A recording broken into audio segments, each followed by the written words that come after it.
Ladies and gentlemen, welcome to the Rude, Crude, and Socially Unacceptable. It's the Conscious Effort Podcast. I'm your host, Tyler Hardwick. Alongside me is Kendall Bratton. Kyler Green's over here behind the board. And on today's show, we have the Sheriff, Clayton Clark. He's the brand new IWAU Club Champion.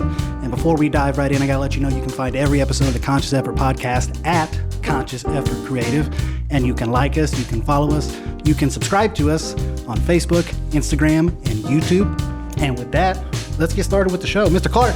Yeah, thank you guys for having me. I appreciate it. Doing well? Yeah, I'm doing great. How you guys doing? Doing very, very good. Good. Super. I got to admit, I am very selfishly excited to have you here with us. Oh, I'm excited too. I've never done anything like it, so it's nice to get down to the nitty gritty. Exactly. I'm a big pro wrestling fan. Have been since I was a kid, and I'm very, very excited to get to talk to you as a young man in pro wrestling. On that note, I just saw you recently at the Elite Pro Wrestling show there at Washington. Yeah. It was at the National Guard Armory. Good turnout for that show. Yeah, it was. Amazing turnout. Nearly a sellout crowd. You beat the crap out of my old bandmate, Damian Baker. I did, yeah. Well, he talks some mad talk, so you kind of have to put him in their place when they get about like that. It's just how it is. How'd you guys get so crossways? I met him probably a year and a half ago whenever me and No Joke Johnny Poke teamed up against a couple of guys at a local independent show, and he just kind of got to talk to me there. He said he wanted to work me. I didn't really think anything of it, and then I didn't really know who he was. And then he reached out to me, and I was like, yeah, no problem. I'll give you a match. And then kind of just led from there. Yeah. I see. He dipping his toes back in the pro wrestling water. Yeah, he is. Yeah. Had to teach him a thing or two. Mm-hmm. Definitely. Bit off a little bit more than he can chew, but, it's how it is. Yeah. You did a real number on him. I chatted with him afterward. He was a little red, a little bruised. It's just, when you step in the ring with the Sheriff of Shotgun City, it's just how it is. I mean, laying down the law, I am the law, and he just realized that. I will say you have I wish I had a gavel. I am the law. Yeah, Judge Dredd it, get some anthrax going. Yeah. That's what we're all about. In a mod. That's the pre-match ritual. Just headphones on, anthrax, I'm law. There we go. Is that what gets you in the mood? It really does, yeah. That's awesome. Because you have a very authoritative, persona in the ring. Like, you don't hesitate to put the crowd in their place. No, and that's what you have to do whenever you're a heel character. You're the bad guy in the sense you have to be the guy asserting dominance. You have to be the general of the match, and I've had a lot of good trainers help me really hone that craft, and I'm still learning it. I'm only 2.5 years into my professional career, so I'm very thankful with the strides I've made. You said you're only 2.5 years into your pro wrestling career. When did you start? Because you're a young man. Yeah, I started, it was exactly 2 days after my 17th birthday. Okay. Yeah. So you jumped in real early. Yeah. But then COVID really slowed me down. I think I only had like 8 matches in the year 2020, so ever since then, I've really, especially this year, I've already had more matches than I've ever had in just the start of the year. Oh, really? So I'm really happy with how I am this year. Okay, so the ball has really started rolling now. Yes, things are definitely going now. The world's getting back to kind of how it was with recovery, and the wrestling world is, and I'm just here to enjoy the ride. And you won your first championship here recently. I did, yes, yeah. So tell me a little bit about that, the IWAU. Well, yeah, originally I wasn't even in the match. There was a guy named Chris O'Brien, and me and Chris have kind of had some beef. We've honestly, anytime we're in the ring together, something just clicks. We have really good matches. And I wanted to be in that match a lot, so I took Chris out and inserted myself in the match. Would you jump him behind the scenes and nobody was looking? I jumped him on the way to the ring, and then they postponed the match to the end of the night, the main event. So you just kind of took your own opportunity. I did, yes. And that's what you got to do. That's some brutal stuff, man. I love it. So now, what does that mean to you to win your first championship like this early in your career? Is that a normal thing for people that aren't in the pro wrestling world? Is that normal to win your first title in like 2 years? I mean, I'd say it depends on the talent. Obviously, there's a lot more people more talented than me, but I'm happy within the area I have been. I've definitely, made bigger things happen at a younger age than most people. But that's all to the people I've been around. I have a great training group over at IWAU in Noble, Illinois. I cannot thank them enough. They've really, once I got over there, that's really when I started honing my craft. So I thank my trainers and everybody responsible for getting me to where I'm at. Who did train you in pro wrestling? So originally, it all started back in backyard wrestling, so I did backyard wrestling. And I found a certain company out of Vincennes, and I just kind of weaseled my way on there. And you weaseled your way on there. Yes. My mom. Did you take out somebody else? No, I did not. My mom actually, the owner of the company, he was a maintenance man. My mom was she does therapy, and she was like going to all these apartment places, and she seen the truck that said wrestling, and she's like, oh, my son does wrestling in the backyard. Can he be on the show? And she's like, oh yeah, not a problem. So I had a match on that show, and I just kind of impressed some people and started training as I go from there, really just by the show. And then whenever an independent wrestler named Bo Sawyer, he took notice to me. And that's where he took me over to IWAU, and there's trainers of Joey O'Reilly, who's been on AEW and WWE multiple times. Josh Totten, he's definitely one of the best people in any combat training. So it's all to them. Another case of kind of just making your own opportunity. You right place, right time. You get a chance to jump in. You just kind of go for it and do it. Yeah, I mean, you got to take life by the reins. It's kind of my gimmick too. You got to hop on the saddle and just ride. Yeah, you can't wait for it to come to you. I have a question. What's your sign? What's my sign? Oh, you don't It's know. an astrology thing. You ever get into the astrology, like the zodiac sign stuff? Okay. Okay. Yeah, I knew it. That makes sense. Yeah, that's what I was wondering. Yeah. Like, I was just thinking. Yep. That's awesome. So you like the spotlight. And I do, that's what yeah. she's getting at. You enjoy it. I don't put words in my mouth. I wasn't saying that. I just wanted to know, like, because he has a go-getter attitude, and that's thank you. that's Yeah. good. That's good. I guess it's because of the sign. Yeah. Well, I mean, I just always like to ask that. But, Yeah. it's not just because of that, but yeah. Anyways. We like to take a joke because we're all 3 different water signs. So Oh, I'm a really? Cancer, he's a Scorpio, and then we got the Pisces. Mm. So it's okay. like So all 3 of us we got are a whole all- crew in here We got then, the whole yeah. house. There's a Yeah. whole wave of emotions. This is over there. definitely going to be a good podcast. Yeah. It always is, man. Yeah, I take no responsibility for The things being said after that. Yes. Now Yes. we know why. exactly. I'm only 1/3 of to blame for what happens on this show. So, on that note, what got you into pro wrestling as a kid? Like, what? Oh, man. It's just, I assumed you watched wrestling as a kid. Oh, yeah, of course. obviously. I started watching. It was actually pretty funny. I had a buddy on the bus, and he's like, oh, you watch wrestling? And I was like, I was just trying to make friends. So I was like, oh, yeah, I love wrestling. And he's like, who's your favorite? I'm like, who's yours? He's like, oh, John Cena. I'm like, I love Cena. Me too. Yeah. Wow. He's And who I then started watching. Went home that night, found out what channel it was on. Watched, I think it was John Cena and The Miz because there was a storyline going on. And I just loved it from there. Then I started looking back at the older 90s stuff, and I was just like, oh my God, like the stuff going on TV now is great. But that golden age, like that's the style I love. And ever since, and even in the backyard wrestling, that's the style I wanted to do. Mm-hmm. So finally getting to do that as a professional wrestler, I love it. But yeah, it was definitely that, just. I got to ask, when you said you do your backyard wrestling as a kid, I did the same sort of thing. Yeah. I think every kid that watched wrestling did that to some effect. Did you at least have a trampoline, or was it literally just in the grass? Well, it started a little bit more than that. We actually started on the trampoline, and it was just, we were actually trying to do it for real. Then we're like, Yeah. Then we got on YouTube and we see like all these other kids like actually putting together shows and the editing process, and they're getting gear online and having these characters. I'm like, Shoot, I need some cameras. I Yeah. need some lights. yeah, so that's Need some exactly what it was. curtains. And we started off, and it was just the trampoline, and we had the ladder. It was the top rope, and then we added some posts. We added some posts on there with string. But then you kind of realize nylon rope's not really the best for running off or springboarding. So it was just kind of the invisible barrier. It's hard to hit nylon. It ropes. is, yeah. But then it got to the point where we actually built a makeshift ring, and I think we were putting like at least $200 into it every week, every time it broke. Oh, man. So we probably had enough money to buy a standard WWE ring by the end of it. Yeah. But you wanted to do it that badly. Yes. Yeah. And we had live shows. There was times we worked with a group from South Carolina. I reached out to them, and we put on a show up. They came all the way up from South Carolina to Indiana, and I promoted the hell out of it. South Carolina, Indiana. Yeah, he came from South I Carolina. never to realized Indiana. it was a South Carolina, Indiana. No, South Carolina to Indiana. Oh, These okay. I'm kids, sorry. yeah, they okay. had their parents All drive right. them at the age of like 15 or 16 to Indiana. And I promoted it. We had 80 people in my backyard for it. How old were you at this time? 16. 16? Yeah. I think I actually happened to drive by and saw all the cars, and I saw that ring. Yeah. Because I always drive out by that area, you Oh, know, yeah. by the bridge and stuff. So yeah, I think I saw that. That, and I had to thank my neighbors for that too, because there was a lot of, hey, can I use your yard to park Yeah. these like 40 vehicles back here? Yes. Yeah. It looked like a party. It was a party. Yeah.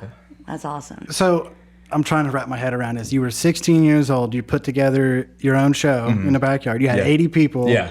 And you had hooked up with these people from South Carolina that drove all the way over to help put on it as well. Yeah. That's a lot of gumption for a 16-year-old kid. Yeah. A lot of people thought Where it do was you get crazy. this nerve at, huh? Because he's a Leo. I watched a lot of Stone Cold matches when I was younger. That's mainly where it came from. He's got that charisma. Yeah. He's a lion. Rawr. Yeah, you got to have something to be able to think, I'm going to do this when I'm 16. Never Yeah. done it before, but yeah, why not? Of course I can do that. It was just great. Like as a kid, like I always had like the belts in my room, and like I remember just being like really young and like watching Rocky and just having like a dumbbell curl in it, and you're looking at the WWE spinner belt, and you're like, okay, that's gonna be me one day. And it's just like it was always just something I really wanted to do. I put a lot of passion into it, even when I was like doing the backyard, and I'd be in my garage for hours, like just thinking about things to do, different moves to do, different storylines, and that wasn't even just for myself. Like I was dragging people just from my class, like, hey, you want to do backyard wrestling? Hey, can I go beat you up on Saturday? Yeah, exactly. Yeah. What do you think about that? It became a thing where the teachers and the parents were like, all right, stay away from him. Stay away from that Clark boy. We don't want you in this. They feared for their kids' lives, and You got a basketball game this weekend, and we are not having any accidents. Yeah, exactly. Yeah. Cannot be taking drop kicks on Saturday. Yeah. We need you for sectional. Speaking of drop kicks, you have a really, really mean one. The shotgun drop kick. Yeah. Is that what you call it? The Yes, shotgun it drop is. kick? And I will say that with confidence. Nobody has shit on my shotgun drop. That looks Nobody has shit. that thing looks like a shotgun. I put a lot of oomph into that. Yeah. Yeah, like I saw you hit Damien with that and rocketed him across the ring into the turnbuckle. And I was Yeah. like, Jesus. I was gonna pin him after that, but then I was like, oh, there's a chair here. That looks pretty nice. So Yeah. hit him with that. It is a chairs match after all. Just a little bit extra. Yeah. You can just pile insult it to on. injury. I'm a heel.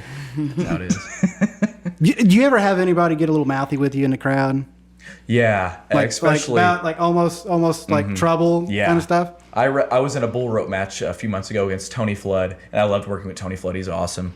After the match, I went to grab a fan's sign because she had a sign that said, Tony makes us flood our panties, because his name's Tony Flood. He would play on them, on their part, but I went to take the I sign hate to that rip word. it, and her husband shoved me. fucking And then I shoved him, and it was just, that's just how it is. Oh, yeah, no. It's part of it, yeah. Riot, watch out. Did you start hearing some Anthrax playing off in the distance? It's Like, just oh boy, don't here we trigger go. me, yeah. Here we go. So you mentioned going back and watching stuff once you got into wrestling. Yeah. Were there any people that really kind of caught your eye and kind of inspired you as you got more into it? Oh, my all-time favorite is Bret Hart. I love Bret Hart's style. I love the methodicalness. I love how it looks real, but also, that's what the big things I always think whenever I'm going into a match. I think shoot, which means think real, then I think work, which, we work together. Because wrestling originally started in the carnivals. You had like the biggest thing was a strong man, come around, see if you can take down this guy. And eventually that guy was just starting to get beat up after all these shows. So they're like, okay, let's bring in two guys, but have them work with each other. So they're making it look real, but they're not hurting each other. And that's really where it was born. It's funny you mentioned that, and you mentioned Bret Hart specifically. Bret Hart kind of holds a special place in my heart because I was really into Magic when I was a teenager, and Magic kind of goes back to some of the Carney kind of stuff where you're kind of pulling one over the audience. You a are. little It's bit, right? hustling. Wrestling is hustling. Yeah. And I, at that young age, I never quite grasped like the performance aspect of Magic, but I was reading Bret Hart's book, and I don't remember what the quote was verbatim, but it was something to the effect of that the art to pro wrestling was not trying to convince people that it's real. It's doing it right in front of them, and they can't tell which part isn't real. Yeah. And suddenly I was like, that's magic. Yes. Suddenly I got it. Like this thing that this other thing that I used to like when I was really young, through pro wrestling, I realized that's exactly the same sort of thing. It is, yeah. It's magic. That's what it is. Yeah, that's why we don't reveal our tricks. That's why there's a code of kayfabe. A lot of wrestlers, especially nowadays, since like obviously after the Montreal Screwjob and all these other events, the door's been kicked open.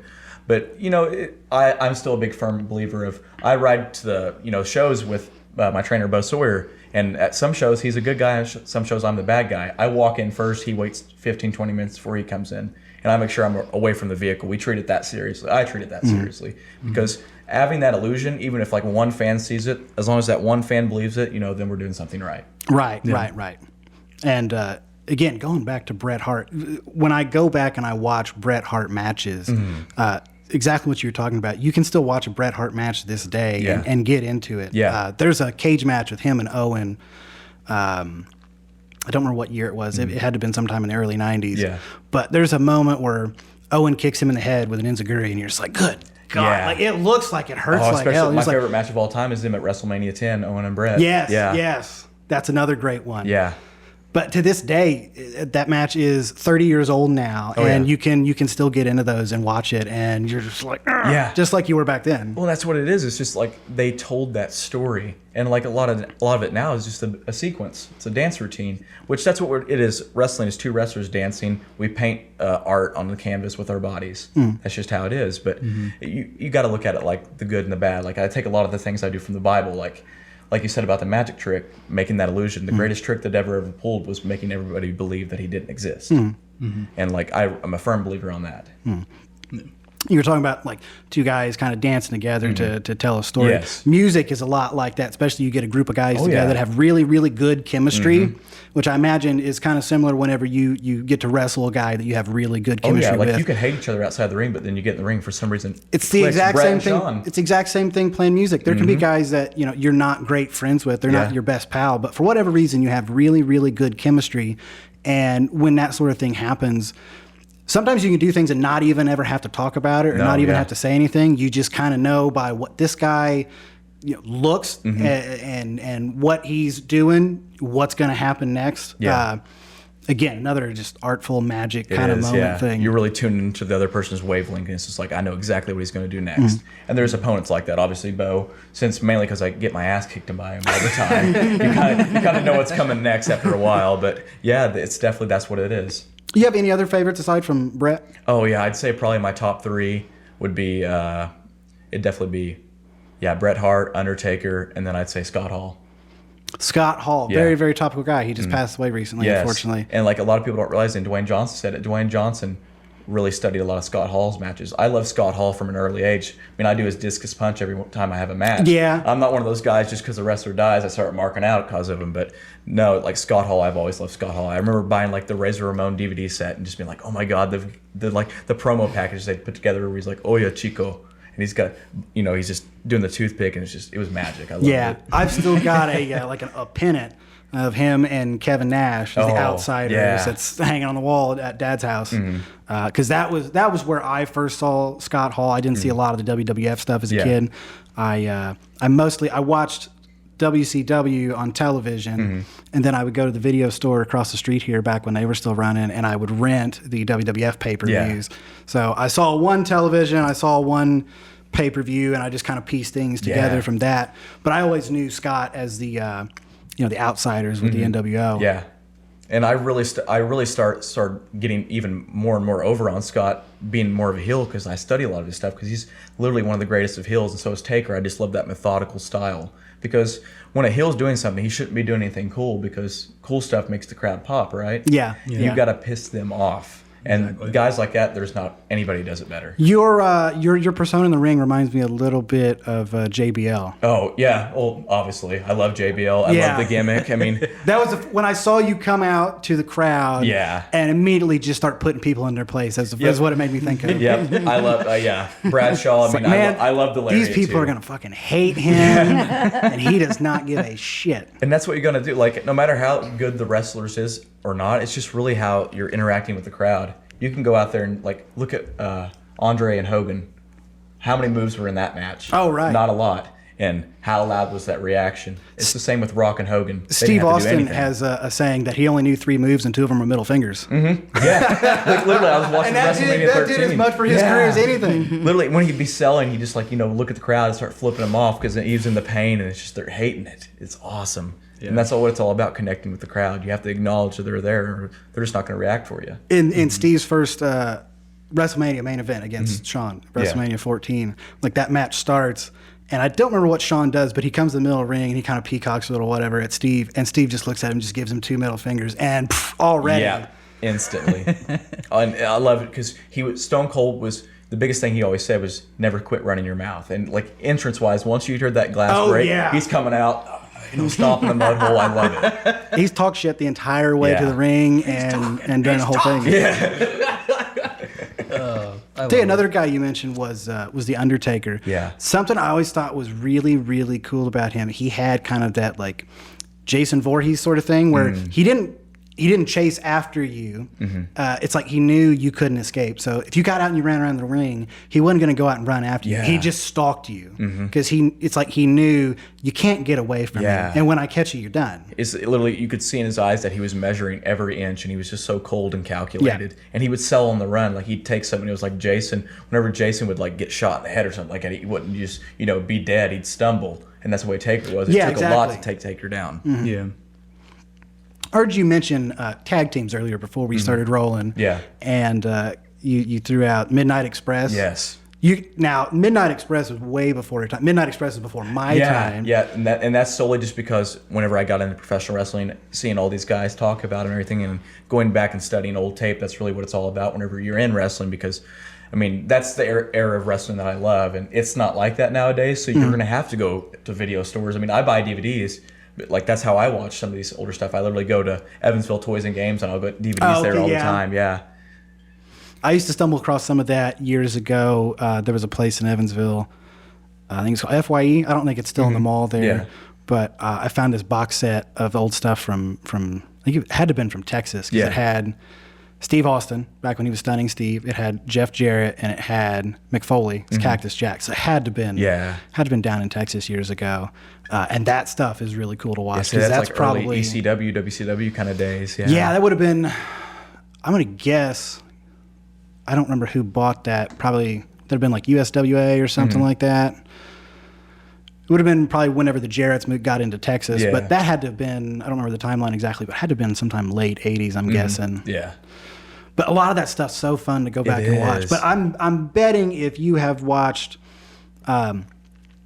old Midnight Express, you've probably seen some rock and roll as well. Oh, yeah. I love rock and roll. I heard you mention Ricky Morton earlier. Yeah, I'm big on Ricky Morton. Anytime babyface, I always watch Ricky Morton, and especially like my current tag team with Johnny Poke, we're really going for that, that rock and roll express kind of vibe.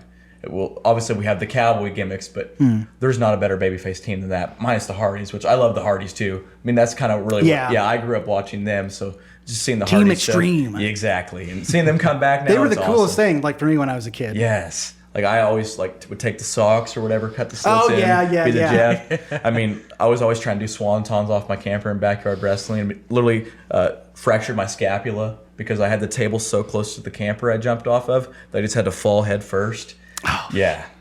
Yeah, I think the worst I ever did, I had a small table, like the kind of thing like you'd buy for a small child. Yeah. Not like a full-size table like what we're sitting at here. But I threw myself through that one time, putting on a match in my own living room. Yeah. Felt so bad about it, but your parents were like, it's fine, it's a small table. But what were you doing? It's funny, our tables was always just setting up two sawhorses and getting like a piece of luau or plywood. And I can't tell you how many times that thing would not break. They wouldn't break? Yeah, I literally set one guy on at one time. I went to do a swanton off, and it didn't break. And then I took the little luchador in our group. I put the power him on it, and it still didn't break. And I'm like, oh my God, I'm done. Now, probably my other favorite thing to do in the living room, I used to like to do the thing in the turnbuckle whenever they used to throw Ric Flair or Shawn Michaels into a corner. They would go in, they hit it so hard they flip up over the top. I used to do that going into the arm of the couch there in my living room, and you tumble over and you just flip and flop everywhere and really get into it. Oh yeah. You got to do something, to really drum it up when you're trying to have a wrestling match just with yourself. Yeah. Oh yeah. You really got to use your imagination. You really have to sell, yeah. Yeah. Hey, I'll tell you what, we're going to take a short break here. We'll come right back. We'll dive into a little bit more wrestling, a little bit more of your backstory. So stay tuned, everybody. We're coming right back. If you want to support the Conscious Effort podcast, you can go to consciouseffortcreative.com, click on shop, and get your very own Effort t-shirt. And if you use code CEPOD at checkout, you can save 25%. That's the letter C, the letter E, POD, for 25% at checkout. Shop now at consciouseffortcreative.com. And now, back to the show.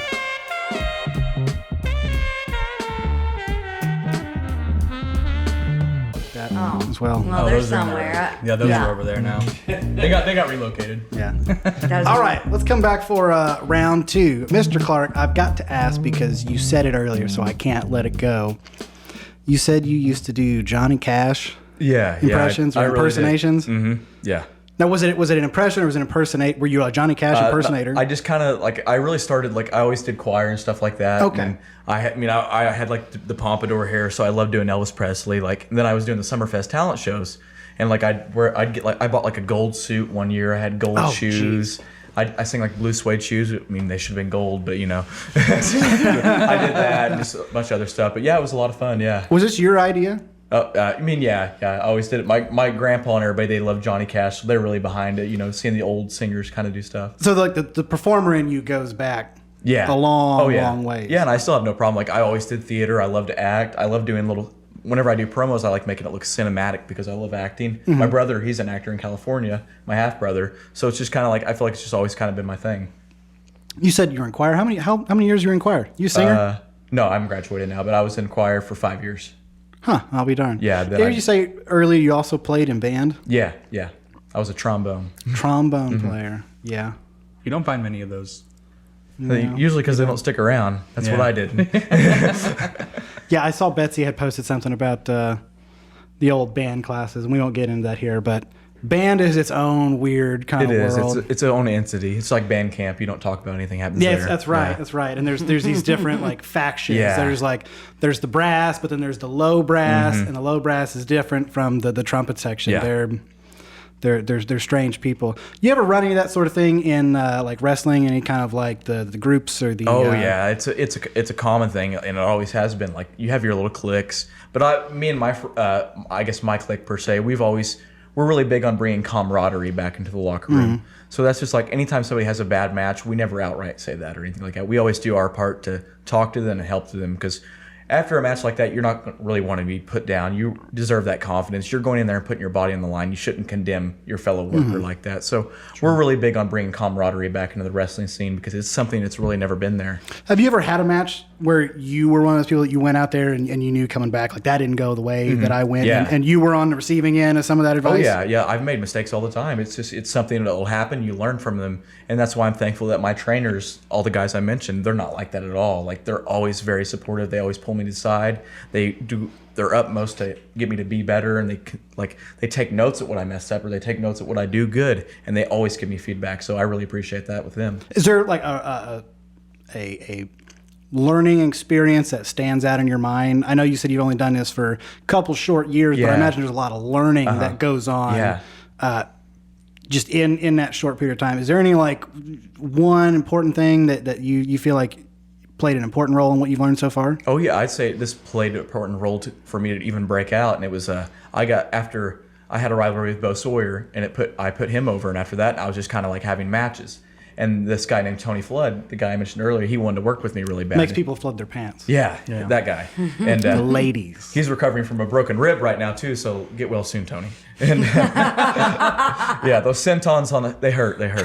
But like I said, he requested to work with me, and I had a match with him, and it's just like, I felt like I didn't do it my best. I messed up some things, and he really seen that I was wanting. He's that old school worker. He likes that old. He loves telling the story, and he really wanted to work with me again. He personally he gave me my finisher now. It's a ripcord lariat, which I love JBL, like you said earlier. Yeah. So that's where I get that clothesline from. I really wanted to have that because, look at Stan Hansen. I was all just these going to say, cowboys, it's they throw like some old lariats. Stan Hansen Yeah, shit. Yeah. So you have to be. Do you have better eyesight than Stan Hansen, though? I do, yeah. I don't chew. I don't chew in my promos. Yeah. But no, it's just that he really showed me how to work that style and just tell a story. And that rivalry with him, leading up to a bull rope match, and it was the second bull rope match I've been in, and it was it's to this day it's the best match I've had, and that was back in December. So I'm just really getting started. So how many bull rope matches have you had? Because I've seen you talk about and post about the bull rope matches, and I kind of wondered, is that something that's kind of like your specialty? Yeah, like being sheriff. Yeah, it seems like, with the gimmick, it makes sense. And my first bull rope match, I was in a rivalry with a cow, a Lucha Libre cow named Colby Jack. Okay, I've seen Colby Jack. But the thing is, anytime I'm a bad guy, I've been in two, but anytime I'm the bad guy, I essentially lose. So I'm kind of doing the reverse taker streak with it. But anytime I'm a good guy, I'm hoping I win. That way I can at least keep it like that. You never win your own signature match? No, yeah, I really don't. That'd be like getting buried alive in your own buried alive match. Yes, exactly. Yeah. You mentioned Colby Jack being kind of like a Lucha Libre style. Do you run into a lot of different kind of styles? Oh yeah, 100%. Especially being on a weekly show every Tuesday night, you never know who you're going to get booked up against unless it's planned weeks in ahead. It's just like last night, I knew I'd probably be defending the title against a former champion, and he's a lot faster paced style. So it's just, and I like those matches because you kind of need that. It's the same style, really going up against each other. It's not really fun in that. You can't really dance with that. That's not They the often magic's say made. the styles make matches. Exactly. Yeah, and that's like I'd say one of my favorite match types is like seeing the David and Goliath. Just in that scenario, I really love that. Do you find it easy to like adapt to guys that have different kind of styles, or is it something you kind of have to think about, maybe kind of I don't know, go through in your head? How do I approach this guy? Yeah. Well, I mean, obviously there's styles I don't like to work, but it's just everybody's entitled to their own opinion. They're their own wrestler. They can go in there and put on whatever match they want. I find it all entertaining. It's all wrestling at the end of the day. So it should be diverse. So I encourage people to not just do the old wrestling style. They can do whatever they want. It's just that's the style I know and love. It's the style that makes me pop, like you said, going back and watching older stuff like that. That's what brings the kid out of me and the fan out of me till this day. Some of the stuff nowadays, it doesn't do that. I will say, like, growing up, I watched a lot of WCW, and at that time, like, one of the coolest things to watch was like the cruiserweight division. Oh, Rey Mysterio Jr. and Eddie Guerrero. Mysterio all of that, and the cruiserweight division. I loved Eddie it. Guerrero. They had Ultimo Dragon there for a while. Yeah. Had Psychosis. Tons of different guys, and a lot of those guys had backgrounds either in Lucha Libre or from Japan, and they did all kinds of different moves that you didn't see guys from America do. No, yeah. Especially like the high flying kind of stuff. That was not something that you saw around here at that time. It was a lot more mat based kind of wrestling. It was, yeah. Nowadays, you see a lot more of that. You see a lot more of the, particularly like the Japanese kind of influence. Yes.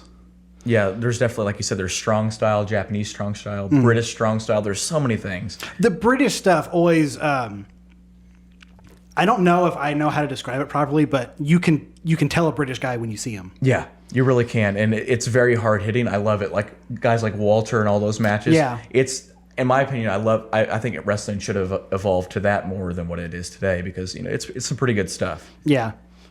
When I think back to guys that I saw as a kid that had a little bit of that British style, I always think they had a lot more of like the rolls, like getting in and out of the like catch some can reverse. style. Exactly. Almost a little bit, not quite like an amateur style kind of thing, but like you said, kind of more like a catch can sort of thing. And that's very different. It is very cool. Yeah. Have you ever encountered that sort of thing with anybody you wrestled? Oh yeah, like different pinning combinations, catches can. I always do. I love chain wrestling. Okay, yeah. So it's just like it's very fun to do. For people that don't know, can you describe what like a chain wrestling is? So that's just pretty much it's more of a collegiate style because obviously a lot of wrestlers are actually trained in the collegiate style. So which is the collegiate style being like the high school and the mat wrestling. So it's a lot of those holds and like they call it chain because it's usually done in a sequence. Like you go for a collar and elbow, the headlock there. They can go back behind a hammer lock. So it's all about that sequence. Guy reverses and then you move from there. Yeah, exactly. Not like standing up, trade a punch, hit the ropes, come back. A lot more grappling. Yeah, exactly. And a lot of guys, they're not really even trained in grappling. Like they'll go through like the brawling style. Like you won't really see like Stone Cold Steve Austin. All these guys, they know how to do it. It's just they don't really do it. You ever go back and you watch early Steve Austin stuff? He could do that exactly. and did it very well. Yeah, he did. Yeah, and Andre the Giant too. Like some of the stuff he could have done. It's I don't think I've ever seen Andre do that. Over sort of in thing. France, whenever he was just going by the Giant. Yeah, yeah. There's a lot of good stuff. I can't imagine Andre at like 7'3" doing a drop toe hold, headlock takeover. I cannot see that in my head. He was only the kind that was just like, no baby oil. Slap. Yeah. There went Macho Man Randy Savage. You ever indulge in the baby oil? Oh, and I've never done it. No, I've never done it. You ever wrestle anybody who has? Yeah. What's your feelings on that? It's definitely hard to keep a hold on them, but I imagine so. It really is. Yeah. That and then sweaty pits. That's really. There's nothing worse than getting put in a headlock and you just feel that right there. Yeah. So I mean, I played basketball for years and years and years, and you would play with some guys that just, goddamn, they just sweat to beat hell. Oh yeah. And anytime you'd have to defend them in the post, and you're right up against one another, you're just like getting slathered in it. Yeah. But never encountered anybody lathered up in baby oil. Yeah, not a lot of people do baby oil, except Tony Flood. He did do some baby oil, but nothing I didn't mind. He was kind of tamed with it. That was just the flood, buddy. Yeah, that was just the flood. Yeah. Yeah. Yeah, that wasn't. Yeah, that wasn't his fault. Yeah. Real quick, while we were on the subject of kind of explaining some of the terminology, throughout this interview, you've mentioned babyface and heel. Yeah. Again, for people that aren't familiar, can you explain like what those mean in very simple terms? Well, so like the babyface being like the protagonist of the story, and that's what it is. Like if there's a babyface and a heel, it's obvious that this isn't just a fight; it's a story too. And not a lot of people look at it like that. There's a good too. guy and there's a bad guy. Exactly. You have that pull, but obviously there's matches where it's good guy and good guy, and those are you can do those, but it's a little bit more challenging. But the worst to try to do is a heel on heel because kind of hard to get a good reaction whenever both guys are getting booed, right? So Right. If you hate both guys that are fighting, you kind of hope that Yeah. they each get the shit kicked out of So them. one of them almost has to play a tweener, and I've had matches like that. And you really have to get creative in those kind of matches. But the heel always being the antagonist of the story, so it's that constant, battle of good and evil, and that's really what gets interesting. That's what stories are. It's why movies. It's like wrestling. You have to look at it like an action movie. Yes. We know these guys film this stuff behind the scenes. We know it's not real, but you sit down. You let yourself be in the illusion. You just treat it like an action Exactly. movie. You know that Tom Cruise and Mission Impossible was not real either, but you can Except still he did do his own stunts. Yes, Yeah. okay. But hey, all the guys in And they pro just wrestling do their watched own the stunts that's too. a different story. Yeah.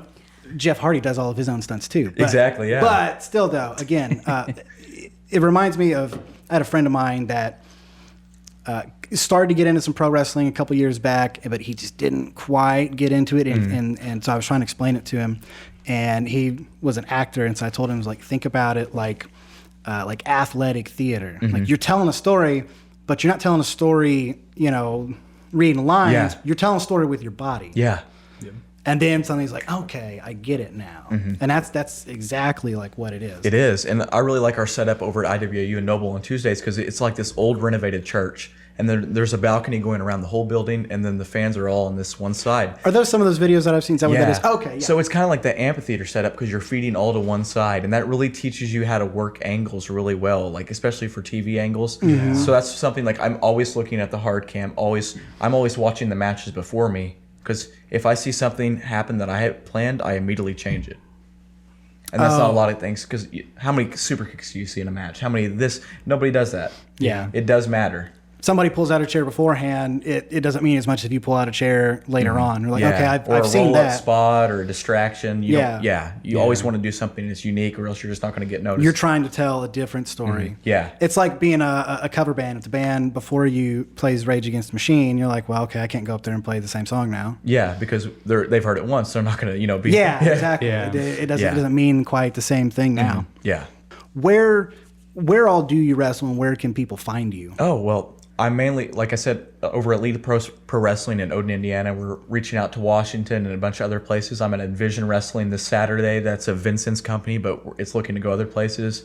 I'm really over in Illinois at a lot at various promotions, IWAU, IWA Productions. Oh, so you venture out of state a little bit. Yeah, exactly. So I'm more of like the Midwest, and I've went down to Tennessee for CCW to do shows. Oh, okay. Yeah, then they call themselves the Last Territory, so they're originally out of Florida, and they bring in Gangrel and all these guys a lot. But then they have a Tennessee branch, so they just kind of swap back and forth. So it could lead to me going down to Florida and a bunch of other places. So it's just a matter of just working hard, and you kind of have to get those reps in. Yeah. Yeah.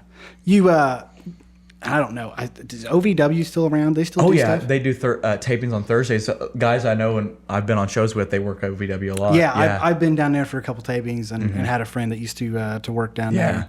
I didn't know if they were still around. Yeah, they're on Thursdays on like Independent Wrestling TV. Okay. Yeah, down in Davis Arena in Louisville, Kentucky. Yeah. Well, what else is there around here, like pro wrestling wise, for people to see? Well, like I said, we've been really deprived in Southern Indiana of really good wrestling, and that's why this Envizion company that me and I'd like to say I'm not a big part of into it, but like a lot of my friends, like the clique I'm in, they're the guys that started it. So I have a really big insight. So their sole plan is to bring good wrestling back to Southern Indiana because there just really hasn't been. Like that show in Washington we had the other night, that was the first time in 30 years that wrestling has been that building since Jerry King Lawler's Memphis circuit. Yeah, because Really? years and years ago, Southern Indiana was part of that Memphis circuit. Yeah. It used to come up, and Evansville was like a weekly spot. Yeah, exactly. And you couldn't go up so far because then you're in Dick the Bruiser's Indianapolis you're gonna territory. start getting in Bruiser it was territory. all turf wars back then. Yeah. So that's why it was like really cool. Yeah. Years and years ago, for people that don't know, wrestling was not like a national sort of thing. no. You had different regional promotions, and it was kind of like the gangs. Like you had your corner that you work, and then these people have their corner where they work, and we kind of have like an agreement that I'm not gonna go. Try to rub elbows with your audience. I'm not going to try to take your business. You're not going to try to take my business. Yeah. And the independent circuit, it's like that still nowadays, but it's more freedom. It's just like you can work, like some promoters will have beef with each other and they might frown upon you for working that person's company. But obviously when you're an independent contractor, you can really go where you are now. So it's definitely not like how it used to be.